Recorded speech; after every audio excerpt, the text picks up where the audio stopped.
അപ്പൊ എല്ലാരും എന്ത് പറയുന്നു? അപ്പൊ നമ്മളിപ്പോ ഈ മന്തി കഴിക്കാൻ പോവാണ്. വെറും മന്തിയല്ല, മിഡു ഉണ്ടാക്കിയ സ്പെഷ്യൽ ചിക്കൻ മന്തി, മിഡു ഉണ്ടാക്കിയ മാങ്ങച്ചാറും. മാങ്ങച്ചാറ് ശരിയേ ഉള്ളൂ, മേടിക്കണം. മാങ്ങാച്ചാറ് ഉണ്ടാക്കണം. എന്ത് അച്ചാറ് എന്തെങ്കിലും മേടിക്കണം. എന്നിട്ടായാലും മന്തി ഒന്നും പറയാനില്ല. സൂപ്പർ മന്തി, അടിപൊളി മന്തി. ഞാൻ ചേട്ടൻ കാണിച്ചു. ചേട്ടൻ ഞാൻ എടുക്ക്. നമുക്ക് തീർക്കാനുള്ളൂ. നമുക്ക് തരാൻ ചേട്ടന് ആവശ്യത്തിന് കഴിച്ചു, എനിക്ക് കുറച്ച് മതി. കഴിച്ചോട്ടെ. ഇട്ടോ, ഇന്നലെ കഴിച്ചു. ഞങ്ങൾ ഇന്നത്തെ അടിപൊളിയായിട്ടാ, ശരിക്കും ഗൾഫിലൊക്കെ കഴിക്കുന്ന ടേസ്റ്റ് കിട്ടി. കഴിക്കടി. ആ ചേട്ടൻ കഴിക്കുക, എന്നിട്ട് ഞാൻ കഴിക്കാം.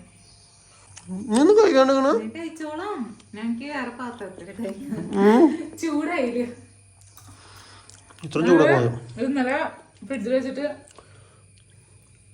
ചൂടാക്കിപ്പോ ഉള്ളിലൊന്നും ചൂടായിട്ടില്ല. ചേട്ടത്തി കൂടി സമയം വെക്കണമായിരുന്നു. ഇറച്ചി കഷ്ണൊക്കെ തീർന്നു കേട്ടോ. സൂപ്പറായില്ലേ? അടിപൊളി. ഇനിയും വെക്കണം. ഓ, അച്ചാറൊക്കെ 2 കഷ്ണം എടുത്ത് ഇട്ടും വിടും അങ്ങടെ. ആക്ച്വലി എനിക്ക് ഇങ്ങനെ കഴിക്കാൻ ഇഷ്ടമില്ലാത്തതാണ്, പക്ഷെ ഈ മന്തിയുടെ കാര്യത്തിൽ എനിക്ക് അങ്ങനെ തിന്നാൻ തോന്നുന്നു. എനിക്കിപ്പോ സെപ്പറേറ്റ് പാത്രത്തിൽ കഴിക്കാൻ തോന്നുന്നു. ഞാൻ കഴിട്ട് തിന്നാനാ ഇന്നലത്തേക്കാൾ ടേസ്റ്റായി. തണുപ്പൊക്കെ വേണം. അല്ല, അത് നമ്മളെ ഉണ്ടാക്കിട്ട് 1/2 മണിക്കൂർ കഴിഞ്ഞിട്ടായിരുന്നു വേണം കഴിക്കേണ്ടതായിരുന്നു. ആ ചൂടോട് കൂടി നിന്നിട്ടിടിക്ക്. ആ ചൂടോട് കൂടി തന്നെ കഴിക്കണം. 2 കഷ്ണം അച്ചാറിടും വിടൂ. ഇത് എടുക്കണോ അച്ചാറ്? അച്ചാറ് തീർക്കാൻ പറ്റില്ല, കുറേ ഉണ്ട്. വേറെ സ്പൂൺ എടുത്തോ. അപ്പൊ നിങ്ങള് മന്തി കഴിക്കട്ടെ. അപ്പം അമ്മി മന്തി, അമ്മേ എന്തിട്ട് മന്തി. ഇന്നലെ ജെയ്സും റബേക്കൊക്കെ വന്നിട്ടുണ്ടായിരുന്നു ഇവിടെ ഗസ്റ്റ് ആയിട്ട്. പിള്ളേർക്ക് വേണ്ടി സ്പെഷ്യൽ മന്തി. അതിന് വേണ്ടി മിഡു ഉണ്ടാക്കിയാണ്. പക്ഷെ ആക്ച്വലി പിള്ളേരെല്ലാം കൂടുതൽ കഴിച്ചത് ഞാനായിരുന്നു. സൂപ്പറായിരുന്നു. ഞാൻ ഗ്രേസിനോട് പറഞ്ഞു അപ്പയുടെ അടുത്ത് എന്ത് വെള്ളം എടുക്കാനോ പറയാൻ പറഞ്ഞപ്പോ ഗ്രേസ് അടുക്കളയിൽ പോയിട്ട് തിരിച്ചു വന്നിട്ട് പറഞ്ഞു അപ്പ അവിടെ ഫ്രിഡ്ജിൽ നിന്ന് മന്തി കഴിച്ചോണ്ടിരിക്കുന്നു. ആൾക്കാർ പറയും ഇത്ര പൊക്കി പറഞ്ഞാൽ മതി മിഡുവിന്റെ മന്തിന്ന്. അങ്ങനെയല്ല, നമ്മൾ കടയിൽ നിന്ന് മേടിച്ചാൽ പോലെ ടേസ്റ്റ് കിട്ടാറില്ല. എന്താണെന്നറിയില്ല.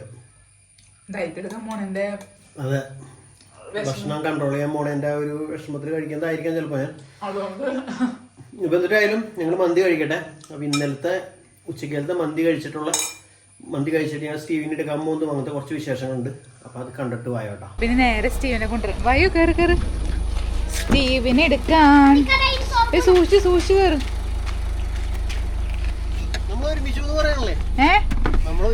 അതകത്ത് കയറിട്ട് പറയാം. ഇത് പിടിച്ചോ, ഫോണും അടയ്ക്കട്ടെ. പോട്ടെ വേണ്ടി പോട്ടെ.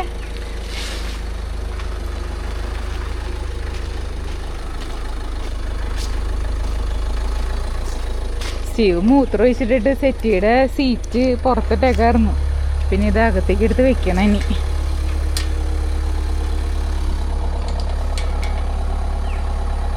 വേഗം പോ.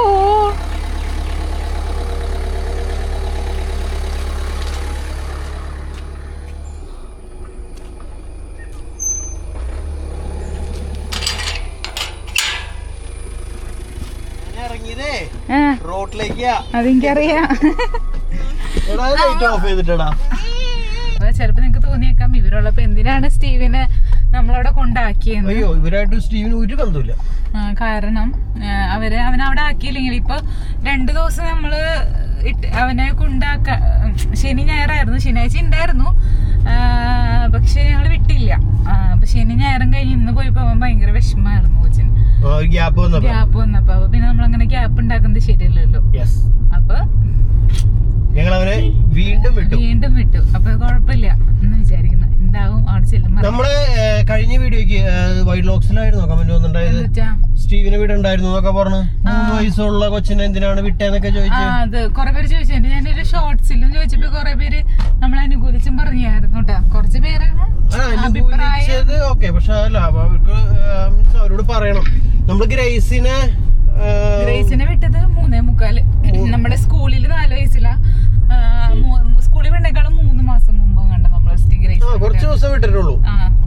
പക്ഷെ ആ കൊറോണയുടെ സമയത്തൊക്കെ ആയിരുന്നു. അപ്പൊ ഗ്രേസ് ആകെ അങ്ങോട്ട് ഇതായി പോയി. കണക്ഷൻ ഇല്ല ആരുമായിട്ടും, പുറത്തേക്ക് പോണില്ല. സ്റ്റീവ് ആണെങ്കിലും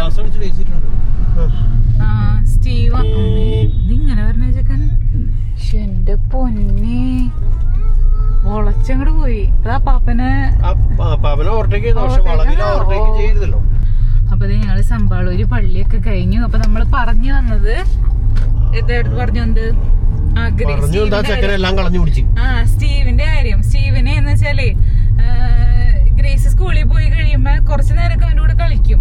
പിന്നെ എനിക്ക് വീട്ടിലത്തെ കാര്യങ്ങൾ, അമ്മ അങ്ങനെയൊക്കെ കാര്യങ്ങളൊക്കെ വരുമ്പോ അവന്റെ കൂടെ ഫുൾ ടൈം അവന്റെ കൂടെ ഇരിക്കാൻ പറ്റണില്ല. പിന്നെ കൊച്ചിനെ അങ്ങനെ കളിക്കാൻ മാത്രം ആൾക്കാർ പകല് സമയത്തൊന്നും ഇല്ല.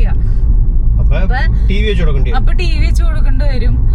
അപ്പൊ കൊറേ അധികം സ്ക്രീൻ ടൈം ഭയങ്കര. ഇപ്പൊ ഗ്രേസ് വന്നതിന് ശേഷം വേണമെങ്കിൽ കളിക്കാനൊക്കെ. അപ്പൊ ഈ പിന്നെ ഉറങ്ങണ നേരവും അങ്ങനെ അങ്ങനെ. അപ്പൊ കൊച്ചിനൊരു ആക്ടിവിറ്റി എന്ന് പറയാൻ കൊടുക്കാൻ പറ്റുണ്ടെങ്കിലും അങ്ങനെ നമ്മൾ പറയണ അത്രയും എളുപ്പമായിട്ട് എനിക്ക് തോന്നണില്ല. അല്ല, അതുകൊണ്ടാണ്. അപ്പൊ ഞങ്ങൾ വിചാരിച്ചു അവന് ഇനി ആൾക്കാരുടെ കമ്മ്യൂണിക്കേഷൻ വരണം. ആകെ വരണത് വീട്ടിൽ കൊണ്ടാക്കുമ്പോ ഇവരുടെ അടുത്തേക്കൊക്കെ പോകുമ്പോ. അപ്പൊ അതാണ് ഞങ്ങള് അങ്ങനെ ചെയ്തത്. അത് നല്ലതായിട്ട് വരട്ടെ എന്ന് തോന്നുന്നു. ഇവരൊക്കെ സ്കൂളിലേക്ക് പോണ ആൾക്കാരെ ചേട്ടാ. സ്കൂൾ സമയം ശരിക്കും നമുക്ക് ചെടിയും നേരത്തെ പോയി എടുക്കാട്ടോ കൊച്ചിനെ. അത് നമ്മുടെ സമയം ഞങ്ങളുടെ സമയം ഒന്നും സെറ്റ് ആയിട്ടില്ല. ഒക്കെ സെറ്റ് ആവുമ്പോ എല്ലാം ശരിയാക്കാം. ചേട്ടന്മാരെവിടെയാണ്? ഹലോ, ബാക്കിൽ രണ്ടുപേരുണ്ട്, മറന്നുപോയി. അവര് സ്വപ്നം കണ്ടിരിക്കാ. ക്ലാസ്സിൽ കൂടെ അവരെങ്ങനെ എന്തൊരു ചെയ്യണേ ജെയ്സ്? ഡൈനോസോറിനെ എടുത്തിട്ട് വന്നേക്കണേ. സ്റ്റീവിന് കൊടുക്കാനാണോ അതോ നിനക്ക് കളിക്കാനോ? റെഡ്. ഓക്കെ, നിന്റെ ഫേവറേറ്റ് കിട്ടിയാ മിക്കവാറും. കുഴപ്പമില്ല. ഇന്ന് പോയിപ്പോ ഞങ്ങൾ ഒരുമിച്ച് കൊണ്ടാക്കാൻ പോയി. ഇതുപോലെ തന്നെ കൊണ്ടാക്കാൻ പോയി. കൊച്ചു തലയിട്ടിരിക്കുന്ന ബാക്കിൽ. അപ്പൊ റബേക്ക ഉണ്ടെന്ന് വിചാരിച്ചവൻ എന്റെ കരയായിരുന്നു. അങ്ങനെ. അപ്പൊ എന്തായാലും നമുക്ക് ഇനി അവൻ എടുത്തിട്ട് കാണാം, അല്ലെങ്കിൽ എടുക്കുമ്പോ കാണാം. നമ്മൾ കാടുകുറ്റിയിലാണ്. യെസ്, കാടുകുറ്റിയിലാണ്.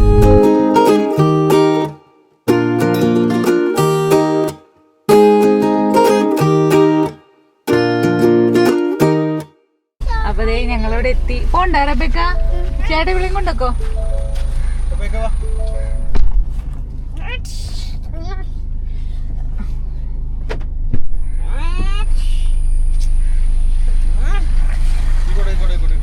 സൂക്ഷിച്ച്. ഇവനിവിടെ ഡൈനോസോറിനെ പിടിച്ച് കളിച്ചോണ്ടിരിക്കാം. എന്തേ ഫോൺ റബേക്ക ഫ്രണ്ടിലേക്ക് ഓടി. കഴുത്ത് പിടിച്ച സ്റ്റീവ്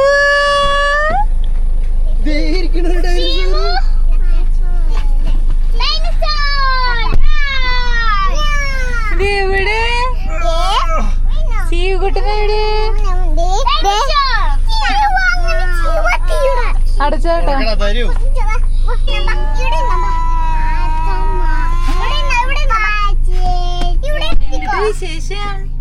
ചേട്ടക്ക് കൊടുക്കടാ ഒരു ഡൈനോസോറിനെ. യെല്ലോ ചേട്ടന് കൊടുക്കോ?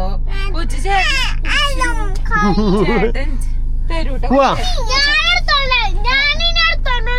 ആ കൊച്ചിനെടുത്ത ചേട്ടൻ. അപ്പൊ അങ്ങനെ ഞങ്ങളുടെ വീടെത്താറായിക്കൊണ്ടിരിക്കാണ്. സൂപ്പർമാൻ ഡൈനോസോറിനൊക്കെ തരാം നിനക്ക്. പോയിപ്പോ പറഞ്ഞായിരുന്നു അവൻ സൂപ്പർമാൻ ഡൈനോസോറിനെ കാണണം. ആ, കൊറച്ചു നേരം നമുക്ക് പുറത്ത് കളിക്കാം. ഇത് കഴിഞ്ഞിട്ട് സൂപ്പർമാൻ ഒക്കെ വെക്കാം.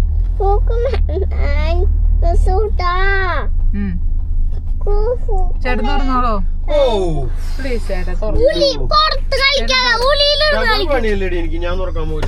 അപ്പൊ ഞങ്ങളുടെ മന്തി കഴിക്കലൊക്കെ കഴിഞ്ഞു. പിന്നെ ഇച്ചിരി പണിയുണ്ട്. ഇച്ചിരി പണിയെന്ന് വെച്ചിട്ടുണ്ടെങ്കിൽ നമ്മുടെ ബൊഗൈൻ വില്ലകളൊന്നും നമ്മൾ കട്ട് ചെയ്തിട്ടുണ്ടായില്ല. ശരിക്കും കട്ട് ചെയ്യേണ്ട സമയമൊക്കെ കഴിഞ്ഞു എന്ന് തോന്നുന്നു. കണ്ടെല്ലാം ശോഷിച്ച പോലെ നിൽക്കണേ. എല്ലാവരും വെട്ടി നിർത്തിയാലാണ് അടുത്ത പ്രാവശ്യം പൂക്കൾ നിറയെ ഉണ്ടാവുള്ളൂ എന്നാണ് കേൾക്കണേ. അപ്പോൾ എല്ലാത്തിൻ്റെയും തുമ്പല്ല ഇച്ചിരി സൈസിൽ വെച്ച് ഒന്ന് കട്ട് ചെയ്ത് കളയാൻ പോകണം. അപ്പോൾ തുമ്പികൾ പോകണല്ലോ. തുമ്പികൾക്കൊന്നും പേടിയില്ല. ഇപ്പോൾ ഇതൊക്കെ വേറൊരു ചട്ടിയിലേക്കും കൂടി വെക്കാൻ പറ്റിയെങ്കിൽ സൂപ്പറായിരുന്നു. ഇത് കുറ്റിച്ചെടിയായി.